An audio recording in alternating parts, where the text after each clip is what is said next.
ne regarde pas le football, on le vit. Bienvenue sur le Williams FC les gars. Nouvel épisode du 90+, on va parler de Bilbao Paris Saint-Germain qui vient de se terminer 0-0 à San Mamés les gars. Et franchement, je vais être honnête avec vous, je suis pas content. Je suis pas content, j'étais même foudrage à un moment donné parce que je ne comprends pas.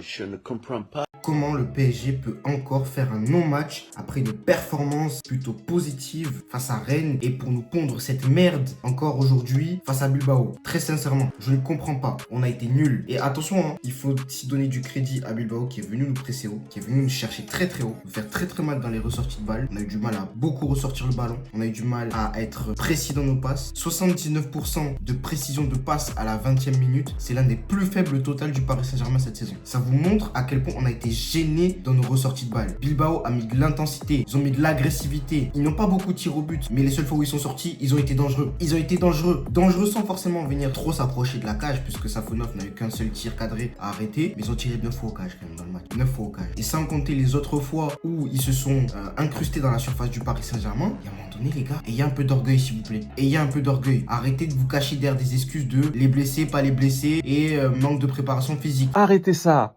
Arrêtez ça. Certes, il y a un manque de préparation physique, et à un moment donné, il va falloir arrêter de se cacher derrière ça. Il y a un manque de préparation physique, il fallait faire du recrutement. On a des occasions, moi je pense aux occasions de Warren Zaïre-Emery en seconde mi-temps, à celle à la 53e où il frappe, il bute sur Unai Simon, celle de Barcola quelques minutes avant qui frappe la barre, quelques minutes après, pardon, sur l'excellente transition rapide en jeu en une touche. Au lieu de la donner à Kvaratskhelia, tu vas frapper et tu frappes en force comme tu fais d'habitude. Soit tu mets un petit plat du pied tranquille et gentiment et on mène 1-0, soit tu la donnes à Kvaratskhelia. Qu'est-ce qui va pas chez toi? Barcola, qu'est-ce qui va pas? Il faut qu'on fasse ce qu'on a fait avec Dembélé avec toi. Il faut qu'on fasse quoi pour que tu marques? Il faut qu'on fasse quoi pour que tu sois décisif? Quel est ton souci? Quel est ton souci? Il y a un moment donné, je ne sais pas ce qu'il faut qu'on fasse, Barcola, pour que tu sois performant. Quand je parle de performance, c'est pas que tu fasses des différences. Des différences, tu le fais tous les week-ends. Mais je te parle de marquer des buts, faire des passes décisives. Qu'est-ce qu'il faut qu'on fasse pour que tu sois performant? Il faut qu'on te mette sur le banc, il faut qu'on annule ta prolongation, il faut qu'on fasse quoi? Parce que après, tu viens te plaindre à Luis Campos que tu n'es pas titulaire, que les trois autres de devant, ils ont pris plus de temps de jeu par rapport à toi, que toi t'as été déclassé sur la... Mais par rapport aux autres, qu'est-ce qui fait que ça légitime le fait de toi te mettre et de pas eux les mettre? Parce que pour l'instant, tout ce que tu nous montres, c'est des non-matchs. C'est des non-matchs statistiques. Des non-matchs statistiques. Depuis quand est-ce que tu n'as pas marqué? Je n'ai même pas la date de quand est-ce que tu as marqué. Quand est-ce que tu as marqué? Dernier match de Ligue des Champions où tu marques, c'est face à Brest, c'est-à-dire l'année dernière,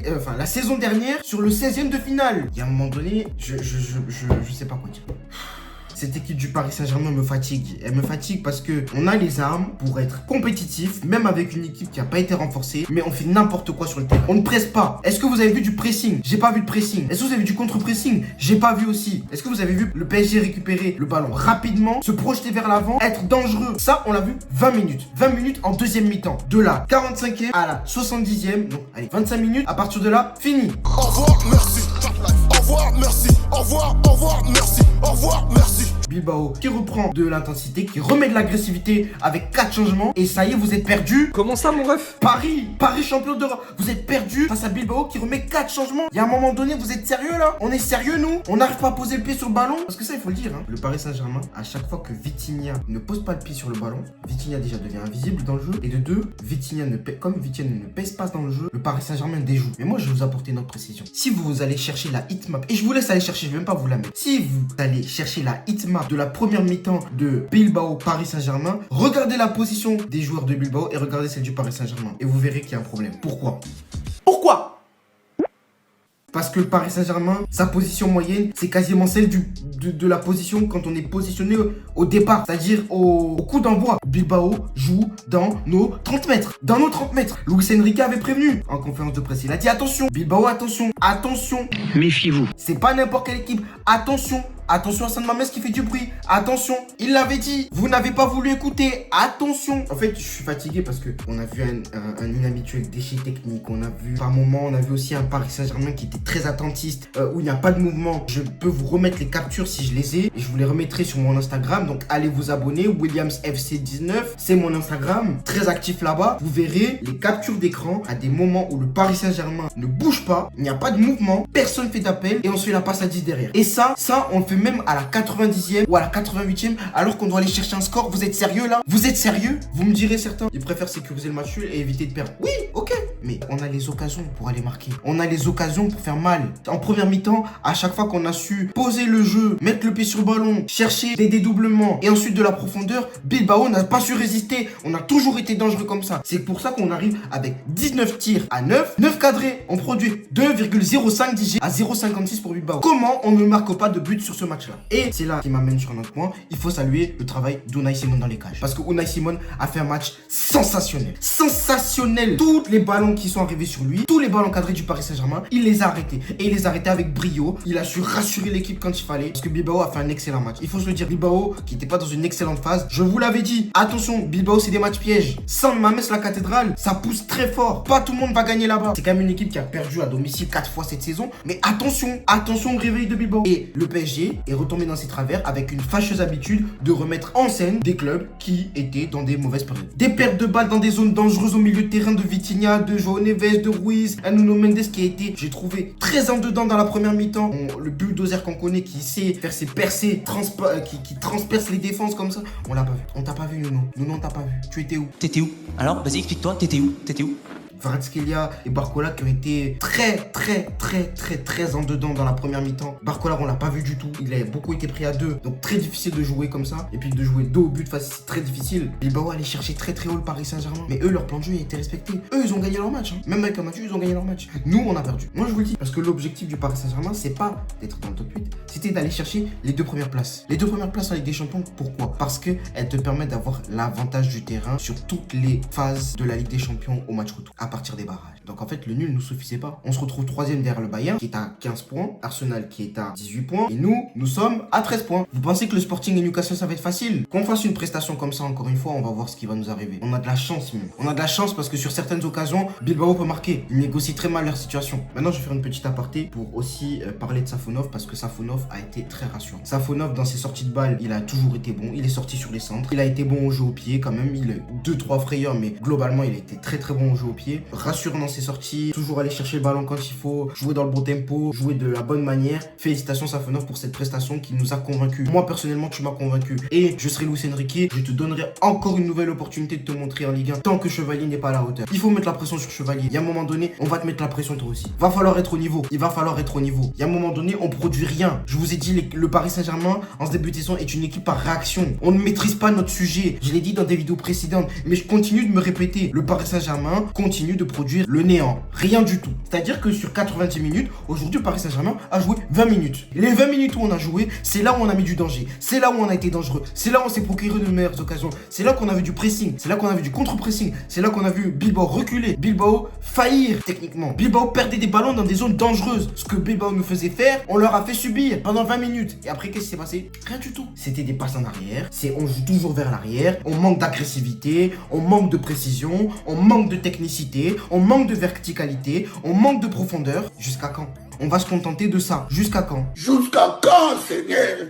Jusqu'à quand, Seigneur? C'est fini le Paris Saint-Germain champion d'Europe. Il faut redescendre sur terre. Il faut remettre de l'exigence. Il faut savoir être exigeant avec soi-même et montrer les points où ça ne va pas. Et là, ça ne va pas. Je vous l'ai dit, les prestations du Paris Saint-Germain sont en dents de scie depuis longtemps. Depuis le début de la saison. Elles peuvent s'expliquer par beaucoup de choses. Mais à un moment donné, il faut aussi d'arrêter de se cacher derrière toutes ces excuses. Et assumer ses responsabilités en tant que champion d'Europe. On aurait pu aller recruter. On n'est pas parti recruter. C'est un choix de la direction. Maintenant, il faut l'assumer. Dans les résultats, il va falloir l'assumer. Moi, en tant que supporter, je l'assume, il n'y a pas de souci. Et je défendrai le club auprès de mes cas toujours. Il n'y a pas de galère. La direction a dit on va pas recruter. Ok, on va pas recruter. Mais par contre, il va falloir l'assumer dans les résultats. Il est clair, le Paris Saint-Germain, c'est pas en décembre, c'est pas en janvier qu'on les attend. C'est en février, mars, avril. Dans les mois qui comptent. Donc, j'estime que janvier, il faut aller se renforcer. Il faut aller se renforcer en attaque. Il faut aller se renforcer au milieu de terrain. Je dis pas qu'on fasse 10 000 recrues. Qu'on aille chercher 1, 2 ou 3 joueurs. Parce que là, ça ne va pas. C'est catastrophique ce que j'ai vu. On a eu du mal à combiner dans certains moments, surtout sur le côté droit. On a énormément de mal à combiner pendant la première période. Même pendant la deuxième, en réalité, on a eu du mal à trouver Barcola. On a du mal à un moment donné aussi à trouver Kvaratskhelia quand il est passé à droite. Ce qui me rassure encore une fois, c'est que je m'étais trompé sur la compo de départ parce que j'avais préconisé un 3-5-2. Je pense que le PSG aurait quand même dû jouer en 3-5-2. En jouant en 3-5-2, tu mises sur la verticalité et le fait que tes pistons vont prendre la profondeur, amener du danger dans le dos de la défense de Bilbao. Ce qu'on n'a pas vu en fait. Les seules fois où on l'a vu, Paris a été dangereux à chaque fois. Donc, je sais pas quoi vous dire. En tout cas, le pressing de l'Athletic Club a été vraiment très bon. Un pressing très agressif. est très très haut sur le terrain, qui a porté ses fruits d'ailleurs, parce que nombreuses sont les fois où ils ont récupéré le ballon. Ils ont été aussi très très bons sur les récupérations de balles dans les deuxièmes instants. On n'était jamais au deuxième ballon. On l'a été que pendant 20 minutes, après on n'était jamais au deuxième ballon. Bilbao, eux, ils ont fait leur match. Paris n'a pas fait son match. Mais à partir du moment quand même où Paris a voulu jouer un petit peu, Bilbao n'a pas su sortir de sa zone. Il a fallu faire 4 changements pour que Bilbao puisse ressortir. Bilbao n'arrivait pas à sortir. Donc ça prouve qu'on avait la possibilité d'asseoir Bilbao. Parce que les joueurs gagnaient leur duel, parce qu'on était proche de nos joueurs, parce qu'on mettait de l'agressivité, parce qu'on était à l'aise techniquement, parce qu'on mettait de la verticalité, parce qu'on allait chercher la profondeur. Donc si Paris est capable de le faire pendant 20 minutes, pourquoi on n'est pas capable de le faire pendant 90 minutes? Vous me direz oui, mais on n'a pas de préparation physique. Oui, d'accord, ok. Mais même sans avoir de préparation physique, ça fait quand même un petit moment que le Paris Saint-Germain joue en Ligue 1, joue en Ligue des Champions. Ça fait depuis 5 mois que la Coupe du Monde des clubs est passée. Et à un moment donné, l'excuse dont on n'a pas de préparation, elle est vraie, mais tranquille. Donc voilà, je sais pas ce que vous en avez pensé. Voilà, moi c'était mon avis à chaud, peut-être qu'à froid ce sera autre chose, mais je suis toujours pas satisfait des prestations du Paris Saint-Germain en Ligue 1 et en Ligue des Champions. J'en attends autre chose quand même. Je pense que le Paris Saint-Germain saura se remettre à l'endroit petit à petit. Mais pour moi, la bascule va se faire là, dans très peu de temps. Est-ce que janvier, on va réussir à prendre le bon pas sur la bascule et aller dans une dynamique positive? Quand je dis positive, c'est pas forcément sur les résultats. Je vous ai dit, arrêtez de regarder les résultats. Concentrez-vous aussi sur le contenu du jeu. Est-ce que dans le contenu, on sera au niveau de ce qu'on a pu produire l'année dernière? Voir du contre-pressing, voir du pressing, voir des dédoublements, du jeu en triangle, de la percussion, de la profondeur, de la verticalité, des frappes de loin, des frappes de près, des centres, les pistons qui viennent s'intégrer au milieu de terrain. Nuno Mendes, Zaire Emery est capable de le faire. Et encore une fois, je vais m'arrêter là-dessus, Zaire Emery a encore fait un excellent match. Mon Titi parisien me fait plaisir, Zaire Emery a encore fait un excellent match. On va s'arrêter là-dessus, parce qu'on en a déjà beaucoup trop dit. Comme d'habitude les gars, abonnez-vous à la chaîne, abonnez-vous à la page Instagram aussi, il y a beaucoup d'activités là-bas sur le compte. Donc allez vous abonner, encore une fois c'est ici, c'est juste en dessous. N'hésitez pas à commenter, liker, partager, donner votre avis en commentaire si ça vous a plu. Et aussi dire votre ressenti par rapport au match, ce que vous avez vu, ce que vous n'avez pas vu. Peut-être que j'ai vu des choses que vous nous avez vu d'autres, qu'on peut les mettre en commun. C'est important aussi pour le référencement de la chaîne. Puis voilà, on se dit à très bientôt. Puis voilà, n'oubliez toujours pas, ici on regarde pas le foot, on le vit. C'était le Williams FC, à très bientôt. Peace.